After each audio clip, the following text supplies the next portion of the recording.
Hello, welcome to medical tech MLT with Shubham. आज का हमारा टॉपिक है सेल्स। ठीक है, आज हम लोग सेल्स के बारे में जानेंगे और इसका डिफरेंशिएशन के बारे में जानेंगे, जैसे कि प्रोकैरियोटिक यूकैरियोटिक के बारे में जानेंगे। देन हम लोग एनिमल सेल्स के स्ट्रक्चर के बारे में जानेंगे। ठीक है, इस एनिमल स्ट्रक्चर में जो जो चीज़ें आती है उसके बारे में डिटेल में जानेंगे हम लोग। ठीक है, सबसे पहले सेल्स क्या है? सेल्स ना जीवन की सबसे छोटी इकाई होती है ना। तो जब भी कोई ह्यूमन बीइंग बन रहा है तो सबसे पहले सेल्स ही स्टार्टिंग सबसे छोटी इकाई है। तो सबसे पहले सेल से ही मिलके क्या बन रहा है? टिश्यू बनता है। देन बहुत सारे सेल्स मिलके टिश्यू बनाते हैं। देन बहुत सारे टिश्यू मिलके क्या बनाते हैं? एक ऑर्गन बनाते हैं। देन ऑर्गन मिलके एक ऑर्गन सिस्टम बनाते हैं। देन उसके बाद एक ह्यूमन बॉडी बनती है ना। ठीक है, ये सेल्स के बारे में हो गया। चलिए, जो इसकी डिस्कवरी हुई थी रॉबर्ट हुक के द्वारा। कब हुई थी? 1665 में, है ना। देन उसके बाद बहुत सारे सेल्स के बारे में स्टडी हुई। तो वो किसने की? फिर बाद में जॉर्ज एमिल पैलेट थे, जिन्हें modern father of modern cells भी कहा जाता है। ठीक है, चलिए अब डिफ्रेंशिएशन के बारे में। इससे पहले हम थोड़ा सा किंगडम के बारे में पढ़ लेंगे, है ना। 5 किंगडम होते हैं सेल्स के, है ना। तो सबसे पहले इसको किसने बताया था? रॉबर्ट एच विटेकर नाम के एक साइंटिस्ट थे। उन्होंने ये 5 किंगडम के बारे में बताया था, है ना, कि ये 2 प्रकार में डिवाइड होते हैं, एक प्रोकैरियोटिक एंड देन सेकंड है यूकैरियोटिक। ठीक है, प्रोकैरियोटिक जो होता है वो मोनेरा जनरेशन का होता है। ठीक है, मोनेरा जनरेशन जिसमें बैक्टीरिया वगैरह आते हैं ना, ये यूनिसेलुलर होता है इसमें, और इसमें सेल वॉल क्या होती है? प्रेजेंट होती है। ठीक है, यूकैरियोटिक क्या होता है? यूकैरियोटिक 2 प्रकार से होता है, इसमें यूनिसेलुलर भी होता है, मल्टीसेलुलर भी होता है। ठीक है, यूनिसेलुलर में प्रोटिस्टा जनरेशन क्या जाता है इसमें, जैसे कि एल्गाई हो गई, है ना, एल्गाई हो गया, पैरामीशियम हो गया, प्लाज्मोडियम हो गया, ये सारी चीज़ें किस में आ जाती है? प्रोटिस्टा जनरेशन में आती है। ठीक है, फिर यूकैरियोटिक में एक मल्टी सेलुलर होता है, जो कि कैसा है? सेल वॉल, जिसमें सेल वॉल होती है, एक में without cell wall. Cell wall वाले रहते हैं जिसमें कौन कौन से प्लांट सेल्स रहते हैं? फंजाई। ठीक है, जैसे कि प्लांट में हमारे क्या है? सेलुलोज। सेल वॉल कौन से प्रेजेंट रहते हैं? सेलुलोज रहते हैं। और जो हमारे फंजाई है उसमें कौन से रहते हैं? Cell wall chitin. ठीक है, और एनिमल में कोई सेल वॉल नहीं रहते हैं।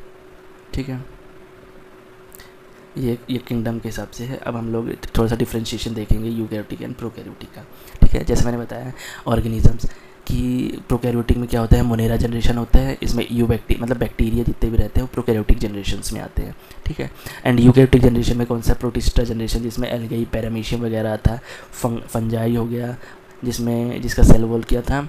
काइटिन था। प्लांट्स हो गया जिसका सेल वॉल सेलुलोज था। एनिमल में कोई सेल वॉल नहीं होता है। ठीक है, अब ऑर्गेनाइजेशन इसमें देखिए सिंगल सेल रहते हैं, और यूकैरियोटिक में जैसे बताया था ना कि सिंगल सेल्स भी रहते हैं, जो कि प्रोटिस्टा वाले थे सिंगल सेल्स थे।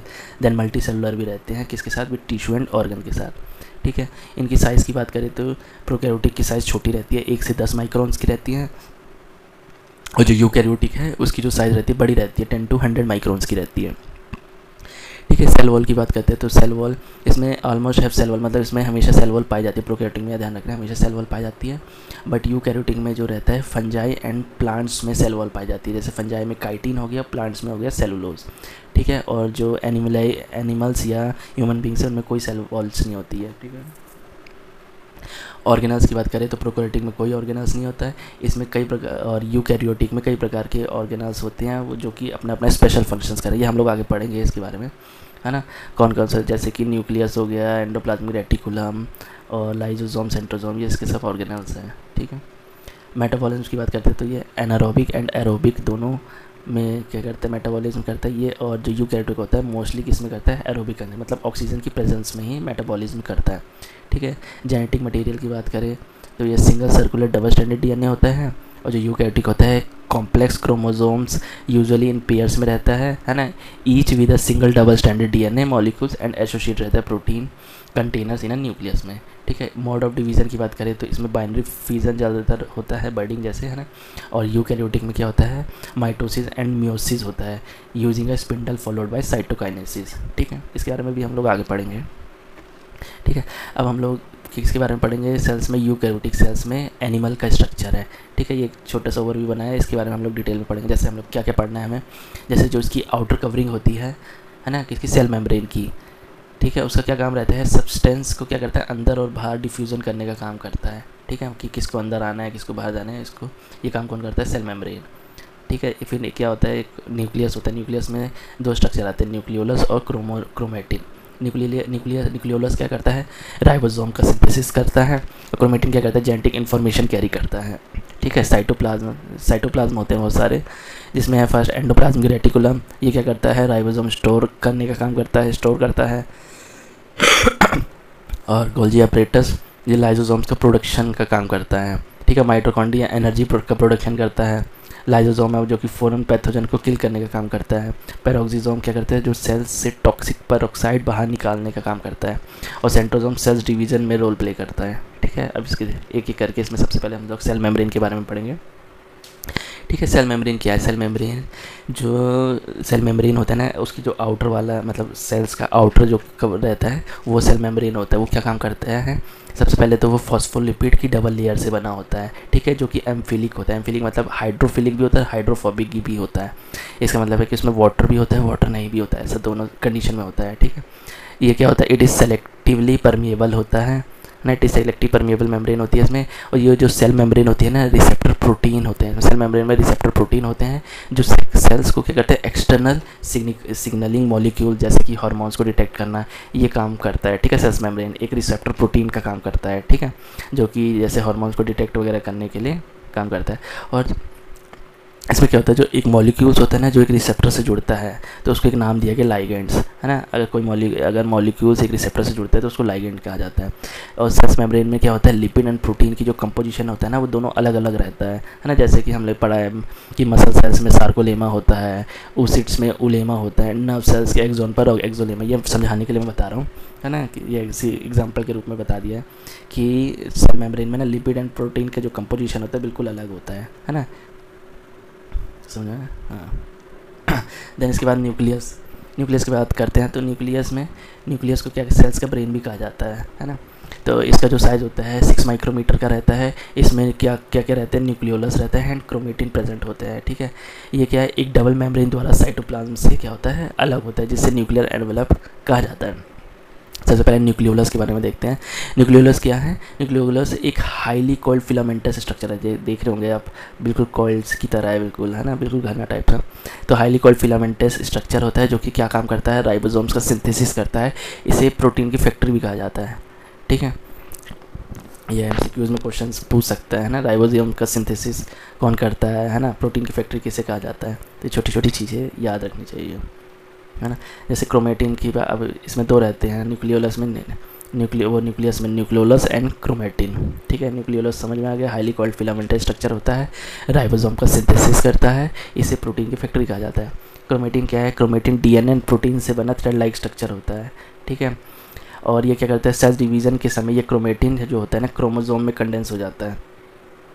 अब ये पता है, ह्यूमंस में जो है क्रोमोसोम के 23 पेयर होते हैं, जिसमें 22 पेयर जो रहते हैं होमोलोगस क्रोमोसोम होते हैं, मतलब सेम रहते हैं। एंड एक पेयर जो रहता है वो कौन सा रहता है, सेक्स क्रोमोसोम शामिल रहता है। ठीक है, ये हो गया न्यूक्लियर। देन इसके बाद आता है साइटोप्लाज्म में सबसे पहले एंडोप्लाज्मिक, इसमें दो स्ट्रक्चर रहते हैं, क्या होता है, एंडोप्लाज्मिक रेटिकुलम, 3 रहते हैं ना, आगे बताते हैं। एंडोप्लाज्मिक रेटिकुलम क्या होता है, एंडोप्लाज्मिक रेटिकुलम मॉलिक्यूल्स के कुछ टारगेट मॉडिफिकेशन के लिए ट्रांसपोर्ट नेटवर्क होता है ना। रेक्टिव मॉलिक्यूल्स के कुछ टारगेट मॉडिफिकेशन के लिए ट्रांसपोर्ट नेटवर्क होता है। ये 2 प्रकार के होते हैं। ठीक है, एक रफ एंडोप्लाज्मिक रेटिकुलम और एक स्मूथ एंडोप्लाज्मिक रेटिकुलम। ठीक है, ये याद रखना है, जो रफ एंडोप्लाज्मिक रेटिकुलम में ना राइबोसोम्स प्रेजेंट होते हैं, ये देख रहे हैं आप, ये रफ एंडोप्लाज्मिक, ये छोटी छोटी ये राइबोसोम्स इसके साथ अटैच रहते हैं, प्रेजेंट रहते हैं। ठीक है, देन स्मूथ एंडोप्लाज्मिक रेटिकुलम में कोई भी राइबोसोम्स नहीं होता, देखिए आप इसके पीछे साइड, है ना, इसमें राइबोसोम्स नहीं होता है। और ये fatty acid and steroid synthesis से संबंधित होता है ना, इसके रिलेशन होता है किससे, fatty acid and steroid synthesis से। ठीक है, गोल्जी साइटोप्लाज्म में क्या होता है, गोल्जी अपरेटस होता है जो क्या काम करता है, पोस्ट ऑफिस ऑफ सेल, इसको सेल्स का पोस्ट ऑफिस कहा जाता है। ये कप की शेप का होता है, देख रहे होंगे आप, ये कप की शेप का स्ट्रक्चर होता है। इसमें और इसमें क्या होता है, वेजिकल्स भी प्रेजेंट होते हैं ना, ये जो ऊपर इसके देख रहे हैं, ये गोल गोल सा, ये वेजिकल्स हैं। ये क्या करता है, गोल्जी अपरेटस लाइसोसोम्स का प्रोडक्शन करता है ना, ये जो है ये लाइसोसोम्स का प्रोडक्शन करता है। एंडोप्लाज्मिक रेटिकुलम से प्रोटीन प्राप्त करके सिक्रेशन से पहले उनमें कार्बोहाइड्रेट एंड लिपिड जोड़ता है। ठीक है, गोल्जी अपरेटस क्या काम करता है? सबसे पहले गोल्जी अपरेटस इसको पोस्ट ऑफिस का सेल्स का पोस्ट ऑफिस कहा जाता है। ये कप की शेप का स्ट्रक्चर होता है। इसमें क्या होता है, वेजिकल्स प्रेजेंट होते हैं। ये क्या काम करता है, लाइसोसोम्स के प्रोडक्शन करता है, ठीक है। और एंडोप्लाज्मिक रेटिकुलम से प्रोटीन प्राप्त करके, मतलब एंडोप्लाज्मिक रेटिकुलम से प्रोटीन को लेगा, है ना। और सिक्रेशन से पहले सिक्रेशन से पहले क्या करेगा, उनमें कार्बोहाइड्रेट एंड लिपिड को क्या कर देगा, जोड़ देता है, ठीक है। देन आता है माइटोकॉन्ड्रिया। माइटोकॉन्ड्रिया पता है कि इसे सेल्स का पावर हाउस कहा जाता है। ये क्या करता है, ऑक्सीडेशन जब होता है, ऑक्सीडेशन के द्वारा क्या होता है, इसके एनर्जी का प्रोडक्शन होता है ना। इसमें 2 लेयर से, इसमें 2 टाइप्स की लेयर होती है, ठीक है।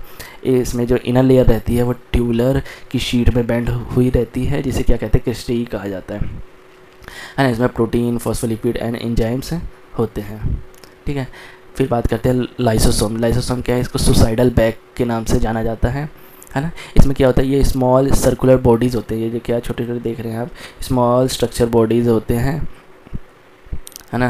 ये क्या करते हैं, फूड पार्टिकल्स या वॉन आउट, मतलब फूड पार्टिकल्स या जो घिसे पीटे ऑर्गेनल्स को डाइजेस्ट करते हैं, वायरस एंड बैक्टीरिया इनगल्प कर लेते हैं, है ना। इनका जो लाइसोसोम्स का क्या काम होता है जो भी फूड पार्टिकल्स या कोई भी अदर ऑर्गेनल्स आ रहे हैं ना, जो ज़रूरत नहीं है, या कोई भी वायरस या कोई बैक्टीरिया को, ये क्या काम करते हैं, कोई भी फॉरेन पार्टिकल्स को जो भी अनवांटेड है उसको इनगल्फ करने का काम करते हैं, ठीक है। और ये क्या है, पावरफुल डाइजेस्टिव एंजाइम्स होने के कारण सुसाइड बैग कहा जाता है। ये पावरफुल डाइजेस्टिव एंजाइम्स होते हैं, इसलिए इनको सुसाइड बैग कहा जाता है, जो क्या करते हैं, इंट्रासेलुलर ऑर्गेनल्स को नुकसान पहुंचाने में सक्षम होते हैं। मतलब अंदर जो भी सेल्स है ना, उनको उन पे कंट्रोल किनका रहता है, लाइसोसोम्स का ही रहता है, ठीक है, ऐसा।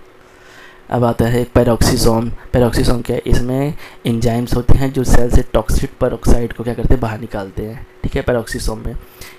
और इसमें इसकी जो लेयर होती है प्लाज्मा मेम्ब्रेन की होती है, और इसके अंदर क्या है, ये क्रिस्टलाइन कोर होता है, जो कि किसका बना होता है, लिपिड बिलेयर का बना होता है। ये क्या काम करते हैं, है ना, टॉक्सिक, जो भी टॉक्सिक चीज़ होती है ना, उनको बाहर निकालने का काम करते हैं। और फिर आता है एक सेंट्रोजोम। सेंट्रोजोम क्या है, स्मॉल बॉडी होते हैं जो सेल्स के डिवीज़न एंड सीलिया फॉर्मेशन में इंपॉर्टेंट रोल प्ले करते हैं। 2 प्रकार के होते हैं, है ना, होते हैं जो सेल्स डिवीज़न के दौरान क्या है, दिखाई पड़ते हैं, ठीक है। ये हमारा आज यूकैरियोटिक का मतलब एनिमल स्ट्रक्चर कंप्लीट हो गया है। कल हम लोग सेल्स डिवीज़न के बारे में पढ़ेंगे, ठीक है, नेक्स्ट वीडियो में। वीडियो कैसी लगी प्लीज़ कमेंट करिएगा। Thanks for watching.